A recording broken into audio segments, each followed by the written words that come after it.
Welcome to the podcast, guys. This is the New Year's Eve edition. I'm going to probably get this up there on YouTube a day or two later, but this is being recorded as the sun is setting on the last and final day of 2020. A lot of you guys are really happy about that. Today we're going to talk about a really great topic, and that is selecting a shelter dog as a pet. Really, a lot of people do it. A lot of things to think about.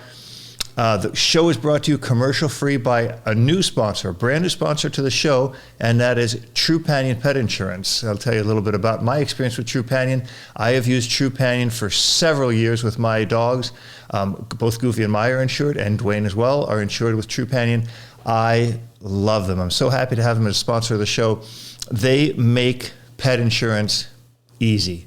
I've had a lot of other pet insurance and did not find it easy. The process of submitting your claims, of working with them, the way they handle the situation, the care they give, it's a company that I have found cares for my pets and makes taking care of them so easy. They have helped me with so many of my expenses that have come up with Goofy and Maya. I'm grateful to have had them as my insurance, which I chose long before they came as sponsors to the show, but want to welcome them. And if you want to find out more about TRUPANION Insurance, run on over to robertcabral.com and click the link on the front page.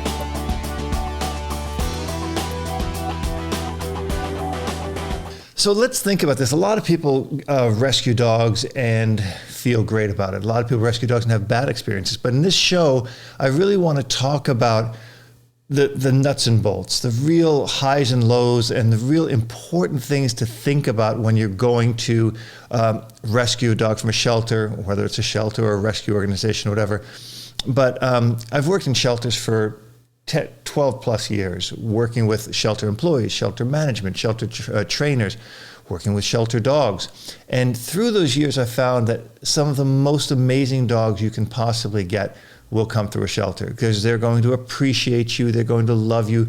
They do know that you gave them another chance. I truly believe that in my heart, that so many of these dogs are there for the wrong reasons. They're neglected. They were, given up on by somebody through no fault of their own. The smallest number of dogs in shelters that are real problematic dogs, aggressive dogs, or sick dogs, or dogs that really shouldn't be rehomed are the smallest number of those dogs. I wouldn't even want to bring that into this conversation here, but I will, because I'm going to tell you the truth about it.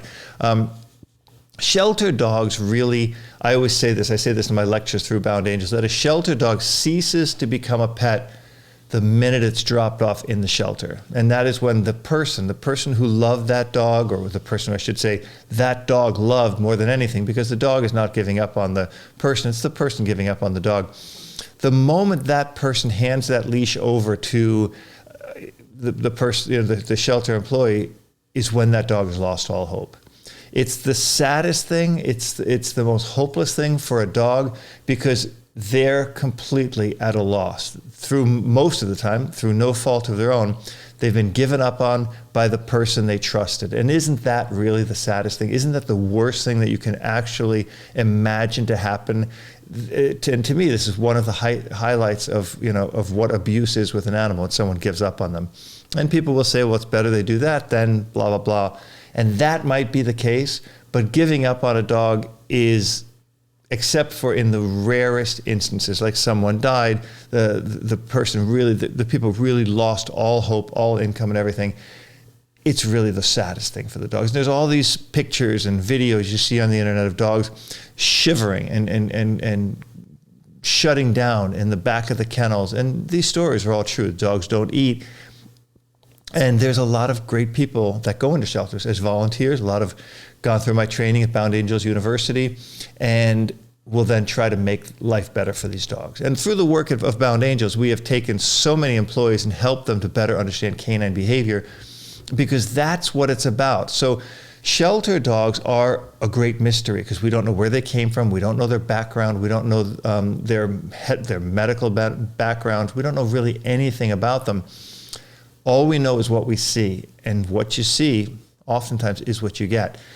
So you have to be careful. Now, everybody knows that Bosman came as a rescue. You know, he was at the shelter here at the Valley Shelter in Los Angeles, and Janet rescued him some 16 years ago. He's 18 years old today, healthy, just a great dog, and one of my greatest joys for living. I just love Bosman. All of you guys know that. So I rescued Boots out of the shelter. Silly was a rescue, but didn't come from a shelter. He was about to head to a shelter. I kind of intervened just before he went to the shelter. And I love dogs. And when they come out of the shelter, the important thing is, I'll tell you before I ever get into anything else, is you've got to stop that story right then and there. In other words, a lot of people get dogs from a shelter and then continue that story. Oh, I rescued him. Oh, he was probably abused. Oh, he was neglected. Or oh, he's that, he was this. And that emotional part, that emotional component is oftentimes what makes the dog's life continue to be pathetic. You know, people are so overprotective over the dog. They're so reaching to the dog. They're like helicopter parents, and every single little thing, they swoop down, they check, they do this, they do that, instead of letting the dog develop into a really nice, healthy, balanced dog. Let the dog be the dog that they want it to be, the dog that they really are. Once the dog is out of the shelter, that story is over, right? That's it. They don't need to continue to think about, I'm a shelter dog. Right? From there on in, they're just a dog. And the hardest thing for me is when people really wrap themselves into these stories or these titles or these labels. You know, where are you from? What are you this? What about this? Where's your dog from? What kind of car do you drive? All these labels are things that really hinder us. They hinder us as people, and they hinder our dogs. So when we say, oh, he was a rescue dog, he came from the Valley Shelter. He came from the shelter in this and this city, and he was going to be killed, and I saved him just before he was killed, and all these things. Those are the stories that we kind of want to let go, right? We kind of want to give our dogs the quality of life, right? We want to give them the essence of being our family. And whatever happened to them before they came to our family, if it's not important, if it's not something that's directly going to relate to the future of the dog, let's forget it. Let's just put it aside, right? But let's think about, before you bring a dog, let's think about how we should select a shelter dog for a pet. The very, very first thing you should look at is your current lifestyle. Do you have another dog? Do you live in a kind of a situation where certain breeds or certain drives of dogs would be harder for you to live with? Do you live with someone who might not be able to handle that certain kind of dog? When you meet the dog, you're going to know some of these things. Now, hopefully you've kind of gone on YouTube. Maybe you've looked at some of my videos, looked at some other good trainers' videos, researched breeds a little bit. And a lot of the dogs in the shelters, they're really going to be vague with you on the breed. And it's important that you kind of understand more so the direct breed of dog, but the temperament and the drive of these dogs. So if you have a dog that's really high drive, a dog that really requires a lot of training, a lot of attention, a lot of consistency, and you're not that person, that might not be the dog for you. And that's really important that you determine that before you take the dog home. Now, you might feel guilted, like, oh, the dog has been here for 2 years, or the dog this, or the dog that. And guilt is in no way going to help you cope with that dog. In fact, it's going to make it worse. Get the dog that you can handle. In fact, I asked Janet before I started this podcast, I said, what do you think is one of the most important points that I should hit in this podcast? Because this is such an important podcast. This is not, one of those podcasts that I just did off the cuff. This is a podcast that I've really thought. I've got notes in front of me, and Janet said, can you handle this dog? Is this a dog you can handle? Because so many times we see a smaller person handling a big dog, and it's too much for them, man or woman, right? We see a dog that's just way too high energy for a dog. It's too strong. It pulls on a leash, and then they're going to feel sorry for it. They're going to put the dog on a harness, and the dog's going to pull worse, and then they don't want to correct the dog or train the dog because they feel sorry for the dog. The number one thing that you have to ask yourself, and it's what Janet said you should start this podcast out with, and that is, can you handle this dog? You have to really be honest with yourself. Is this the dog for you? Because remember, your goal is to get this dog as a dog that you will keep, right? Not a dog that you're going to get and, it didn't work out, let's get somebody else, right? It's not Match.com where you're just going on a date, seeing if it works out, another one, that one didn't work out. You're taking this dog's emotional and spiritual and physical being into your hands, right? You're going to be completely responsible for this dog. So try to make out the facts in your mind before you bring this dog home that you can handle this dog, that you can manage this dog, and ask questions, right? I always say ask as many questions because when a dog is relinquished in the shelter, they will try to ask certain questions. Did the dog live with children? Did the dog live with other animals? Did the dog go outside? Was the dog leash trained? Was the dog housebroken? And all these little things are usually asked by a shelter employee. Now you can get a dog from a rescue organization. You can get it, which you'll probably know more because hopefully the dog was in foster or something like that. You may get the dog from a shelter where the dog wasn't in foster. You can get it from a humane society. You might have just found the dog on the street or something along those lines. But bringing the dog home is a big step. So the one thing I always say is get to know the dog a little bit. Go in once or twice or 3 times. Meet the dog a few times in the environment. Now, dogs will change. In other words, a dog that might seem aggressive or reactive in the shelter may not be that way when you get them out. Some dogs that seem shy in the shelter might actually become very boisterous, very dominant, or even downright aggressive when you get them out. You don't know, but the more information you can get, the better you can make your decision. The more information you know, the better you'll know what the potentials are.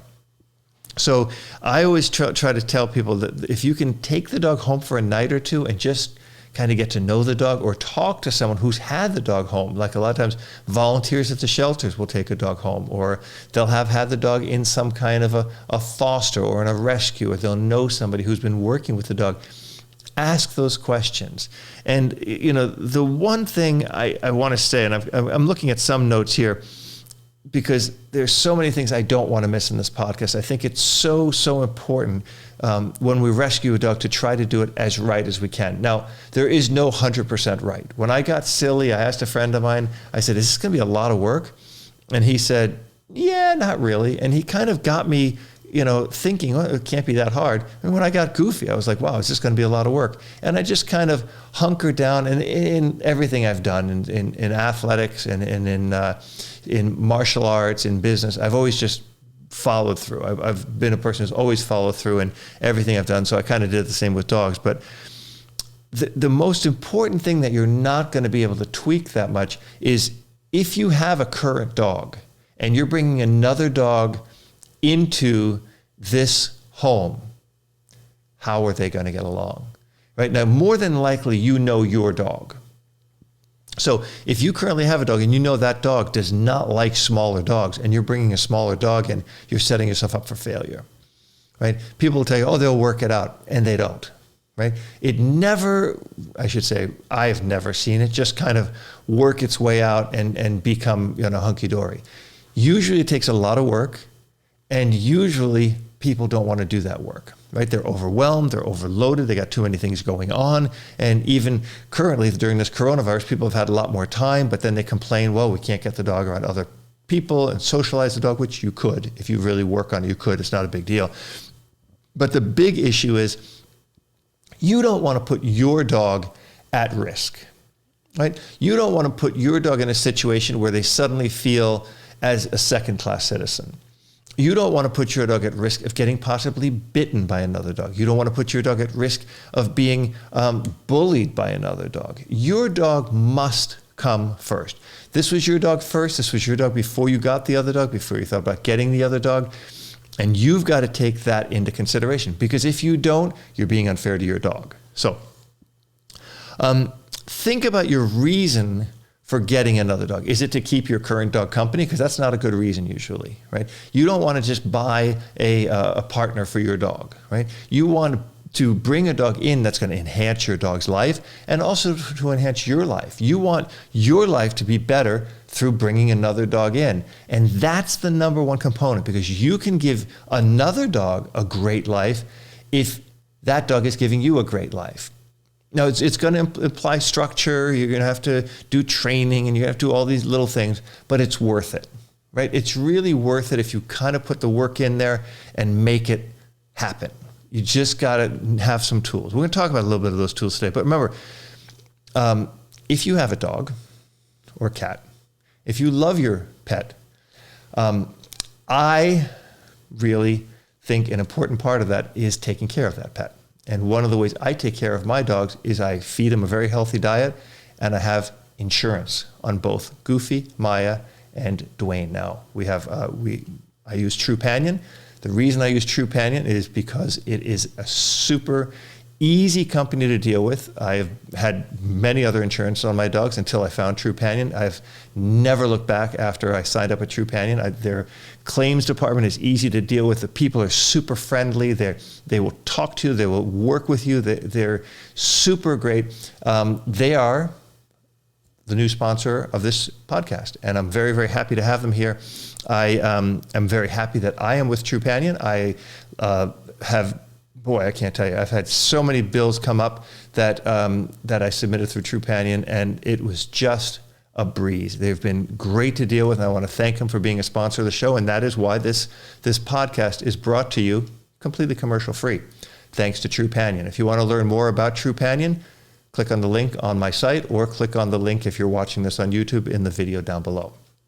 So continuing on about selecting a shelter dog as a pet, so many people get guilted into getting dogs, right? People say, oh, the dog is going to be put down. The dog is going to be euthanized. The dog doesn't have any other chances. The dog bit somebody, but it's not a really big deal. Forget all that. You've got to move away from the story that somebody's telling you, because you need to focus on, can you make this happen? You need to bring the dog in a way that you can. So when I bring a new dog into the home, the dog is crated. The dog is structured. I want to watch the dog. I want to protect this dog from themselves. So if I just bring a dog in from a shelter, let's say, for example, like we're talking here, and I just let the dog have all this freedom, I have to understand that I'm now taking this dog, which had no freedom in the shelters, living in a 3x6 or a 3x10 or a 4x12 foot cell, and I'm suddenly giving it my whole house. I know nothing about the dog. I don't know, is the dog going to chew through a door and get outside and get hit by a car? Is the dog going to chew through an electrical cord and kill themselves? Is the dog going to eat something and get a blockage? I don't know any of those things. But that's why it's a good idea to have health insurance. And like I said to you before, this podcast is brought to you by TRUPANION. But think about what you're putting your dog up for, right? You want to make sure the dog is protected. So a crate gives you the ability to give a dog a certain area of space where they can be completely safe and completely confined, and you can take the dog out and introduce them to other dogs, your other cats if you have cats, other people if there's other people in your home. Introduce them to how to eat properly, where to stay, what to do and what not to do, how to learn to go outside, to potty outside so they don't mess in your house. All these things can be solved by solid crate training. And I've got plenty of crate training videos either here on YouTube or in my membership section, where you can see fully detailed lessons on how to crate train your dog and how to really train your dog, because training your dog is something you're going to do for them, right? You're not going to do it to him, you're going to do it for him. And the benefit that your dog is going to get out of crate training is immense.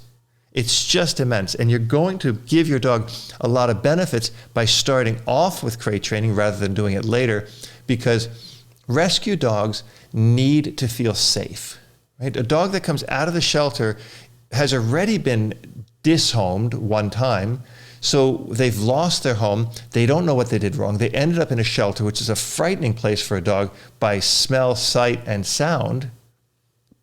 Very frightening.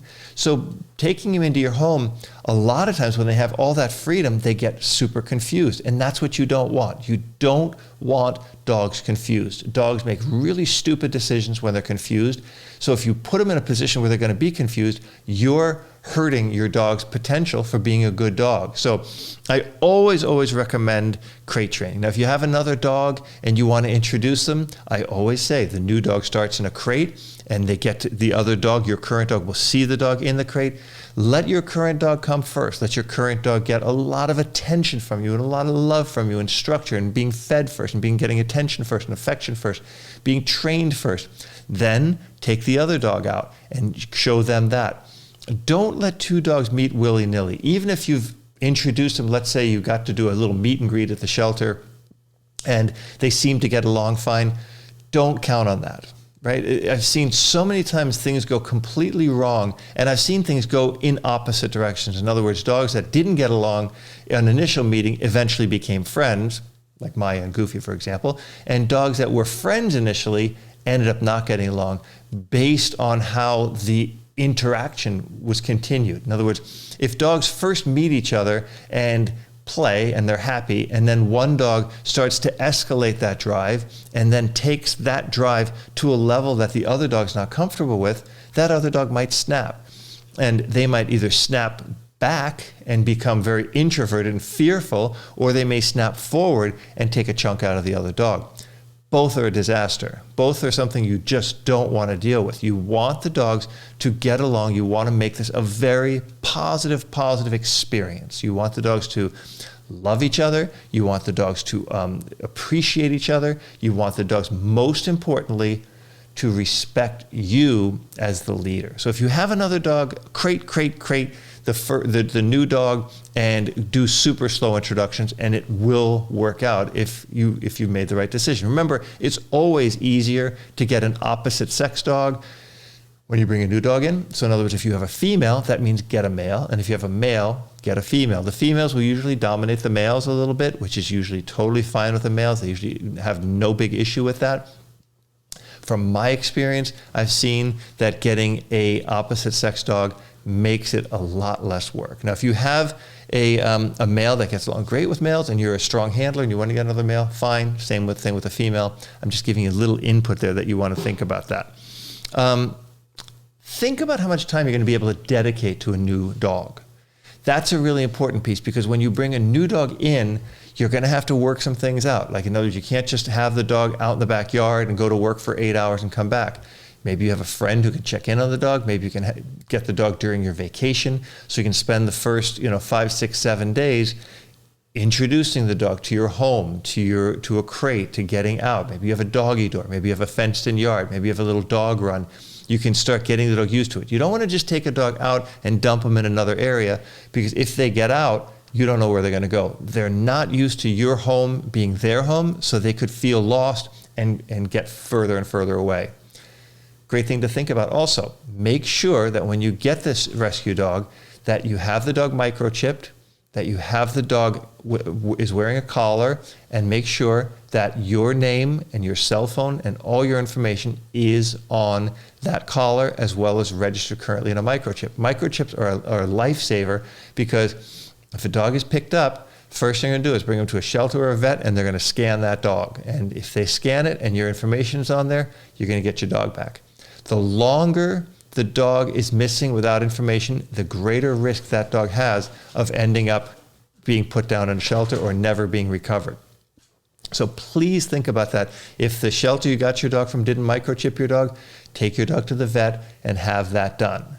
Also, when you first get a dog, make sure you take the dog to a vet. A lot of vets will give you a first-time wellness check free of charge. And if they do, take advantage of it, because these vets are doing a really nice, hey, Goofy, a really nice deed for you. And the reason they're doing it is because they want to get you as a customer. So they're going to show you the nicer side of them, which is what you want to see. You want to get the dog, check for, Make sure the dog has been wormed. Make sure the dog has on flea and tick medicine. Make sure the dog has, a good, strong heart. And that's something that the vet's is going to tell you right away.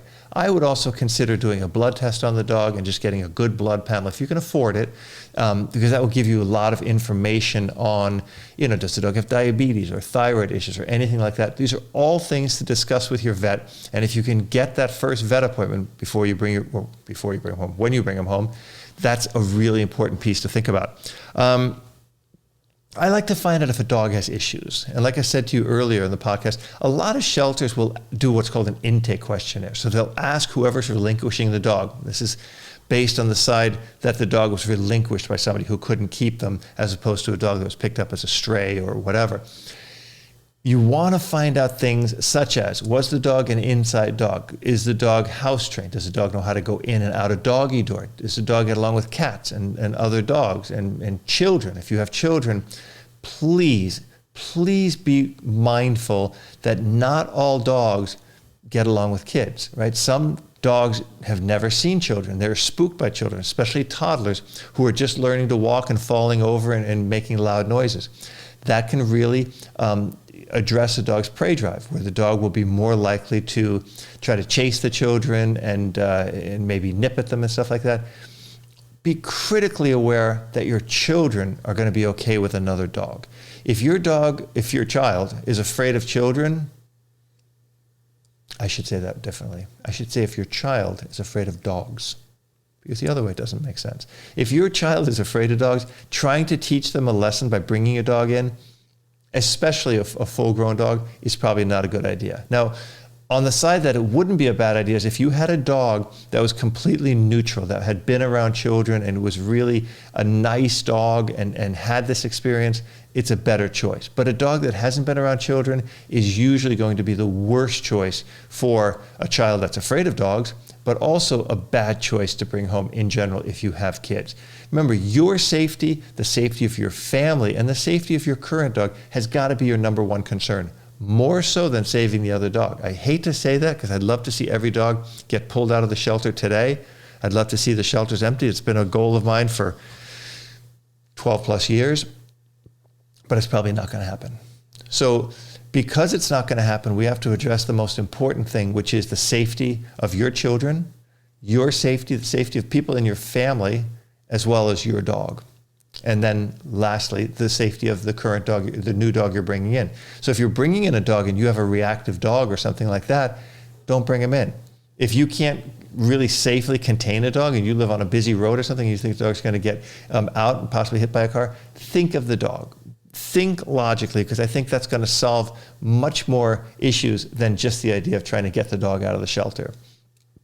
One thing I always like to tell people about is if you can... Jimmy starts the barking, and then Goofy and Dwayne chime in.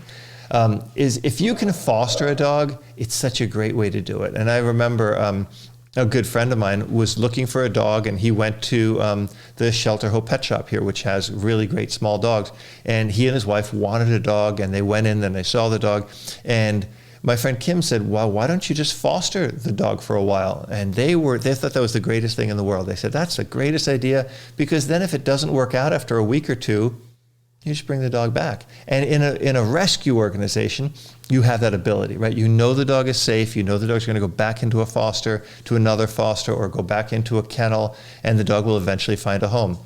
If it's at a kill shelter, like a municipal shelter, a lot of those shelters can't guarantee that the dog will be safely placed again. And they'll tell you that, right? When you bring the dog in to surrender the dog, they'll say, look, we can't guarantee that this dog will be rehomed. And that's a really sad thing to think about. But if you can kind of go through a rescue organization, and there's great rescue organizations and horrible rescue organizations, I've talked about them on other podcasts. If you can foster the dog, and I know recently even LA City Shelter started doing foster programs, which I thought was a great idea. It gives you the ability to kind of get your feet wet with the dog, right? To kind of see if you can make this work with the dog. And then if you can't, without too much of a guilt trip, you can bring the dog back. And not every dog is for every person, right? So you might love bulldogs and you might not like shepherds, or you might like sporting dogs and not like toy dogs. Whatever that is, get the dog you want, because you're going to be stuck with this dog for 10 to 15 years. Now, I'm saying stuck with the dog because if it's the right dog, it's going to go by really fast, way too fast. And if it's the wrong dog and the dog is tormenting you and is just not getting along in your household, it's going to be painstakingly long. It'll be the longest, arduous thing you've ever gone through.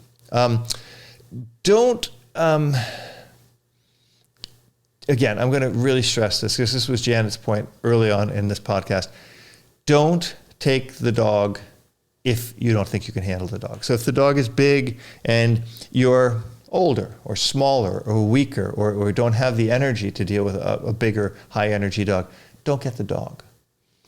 Get the dog that's right for you. So even when you're looking, you're shopping to get a dog in a shelter, you don't have to take the first dog you see. You don't have to take the second dog you see. And you don't have to take the dog on the first time. You can come back, you can revisit the dogs. I've known people who've gone to shelter 3 and 4 times and met the dog and kind of hung out with the dog and fed the dog treats and brushed the dog and took the dog for a walk and then decided to take the dog. And some have done it 2 or 3 times and then decided not to take the dog. But it's more fair to the dog to give him that chance, to just kind of get to know him a little bit and then go in and make your decision. Because making an intelligent decision on getting a dog is going to benefit you and that dog for the entire life of the dog. And there's great, organizations you can go through, breed-specific rescues. There's a lot of shelters who will really work with trainers that are in the shelters that are actually training these dogs. I've trained many trainers through Bound Angels University. And they'll start working on the basics of the dog. When you get the dog, if you can, I strongly advocate either sign up for an obedience class somewhere, or at the very least, go to an online dog training like my site, robertcabral.com, and learn some basics. Now, remember, I put hundreds of free videos on YouTube constantly. There's I think 1,000 plus videos on my YouTube channel that you can resource great information from. You can learn all the basics. My podcast covers so many topics on behavior. My Q&A Ask Me Anything videos I think I've covered every single topic that's known to man about dogs. And there's a lot of information out there. There's a lot of great resources out there. And I encourage you to please, if you're going to rescue a dog, know things. Know the dog. Get to know the dog. Because even what you know about the dog isn't enough. You're going to need to get to know more about that dog. And the more you know, the more you're going to love that dog. The more you love that dog, the more that dog is going to love you. And the better that is, the more fair it is, because you're going to have an amazing life with that dog. That dog is going to thank you every day. Boz looks at Janet every day, and I can see the love in his little eyes, even though he's blind. He's got such a compassionate love that it just warms my heart. And rescue dogs are awesome dogs. They're great dogs. They need love, and they're going to give you that love if you pick the right one. If you pick the wrong one, it's going to be a disaster. So take your time. Take your time, ask a lot of questions, and introspection is the key, right? Think, is this the right dog? Am I going to be able to give this dog what this dog needs? Am I going to be able to get out of this dog what I want? Do I want to go hiking? Do I want to play? What do I want out of the dog? And making those decisions is going to make getting a rescue dog the best thing you've ever done. So I'm going to wrap it up on that. I got no Q&As today because this was just a complete, fully detailed podcast about selecting a shelter dog as a pet, the right things to do, the wrong things to do, and all that. Be sure to check out my website, robertcabral.com. Subscribe to the YouTube. Make sure you share this podcast with anybody who's thinking about getting a rescue dog or shelter dog, because it will help them immensely, as will the videos on my YouTube channel and my membership section. Lastly, I want to once again thank TRUPANION for sponsoring the podcast. If you want to learn more about pet insurance for your pet, go to TRUPANION, click on the link on the front of robertcabral.com. There is a banner there. You can click on it. It'll take you there, and you can get all the information you need. I have personally used TRUPANION long before they were ever a sponsor to the show. They have made insuring my pets, Goofy, Maya, and Dwayne now, the smartest thing that I ever did. And that's all I can say. I'm glad they're sponsors of the show. I thank you for listening to the show, and I'll see you next podcast. Take care.